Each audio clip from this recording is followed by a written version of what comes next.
ನಮಸ್ಕಾರ ಸ್ನೇಹಿತರೆ, ನಾನು ಸೆಕ್ರೆಡ್ ಹಾರ್ಟಿನ್ ವಿದ್ಯಾ.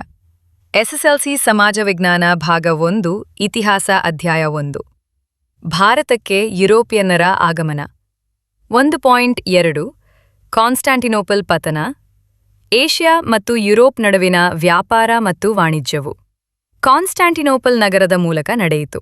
1453ರಲ್ಲಿ ಒಟ್ಟೋಮನ್ ತುರ್ಕರು ಕಾನ್ಸ್ಟಾಂಟಿನೋಪಲ್ ನಗರವನ್ನು ವಶಪಡಿಸಿಕೊಂಡರು. ಇದರ ಪರಿಣಾಮವಾಗಿ ಕಾನ್ಸ್ಟಾಂಟಿನೋಪಲ್ ನಗರವನ್ನು ಸಂಪರ್ಕಿಸುವ ಎಲ್ಲಾ ವ್ಯಾಪಾರ ಮಾರ್ಗಗಳು ತುರ್ಕರ ನಿಯಂತ್ರಣಕ್ಕೆ ಬಂದವು. ಈ ಮಾರ್ಗಗಳ ಮೂಲಕ ಹಾದುಹೋಗುವ ಸರಕುಗಳ ಮೇಲೆ ತುರ್ಕರು ಹೆಚ್ಚಿನ ತೆರಿಗೆಗಳನ್ನು ವಿಧಿಸಲು ಪ್ರಾರಂಭಿಸಿದರು. ಪರಿಣಾಮವಾಗಿ ವ್ಯಾಪಾರವು ಲಾಭದಾಯಕವಾಗಲಿಲ್ಲ.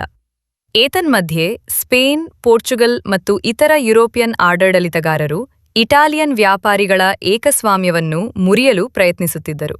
ಅವರು ಭಾರತಕ್ಕೆ ಹೊಸ ಸಮುದ್ರ ಮಾರ್ಗವನ್ನು ಕಂಡುಕೊಳ್ಳಲು ಉದ್ಯಮಶೀಲ ನಾವಿಕರನ್ನು ಪ್ರೋತ್ಸಾಹಿಸಲು ಪ್ರಾರಂಭಿಸಿದರು. ದಿಕ್ಸೂಚಿ ಆಸ್ಟ್ರೋಲೇಬ್ಗಳು ಮತ್ತು ಗನ್ ಪೌಡರ್ನ ಆವಿಷ್ಕಾರವು ಈ ಸಾಹಸಕ್ಕೆ ಮತ್ತಷ್ಟು ಪ್ರಚೋದನೆಯನ್ನು ನೀಡಿತು. ಆರ್ಟಿಫಿಷಿಯಲ್ ಇಂಟೆಲಿಜೆನ್ಸ್ ಲ್ಯಾಬ್ ಎಐ ಲ್ಯಾಬ್ಗೆ ಸುಸ್ವಾಗತ. ನಾನು ಕರ್ನಾಟಕದ ತುಮಕೂರಿನ ಸೆಕ್ರೆಡ್ ಹಾರ್ಟ್ ಇಂಗ್ಲಿಷ್ ಮಾಧ್ಯಮ ಶಾಲೆಯಲ್ಲಿ ಓದುತ್ತಿದ್ದೇನೆ. ಧನ್ಯವಾದಗಳು ಸ್ನೇಹಿತರೆ.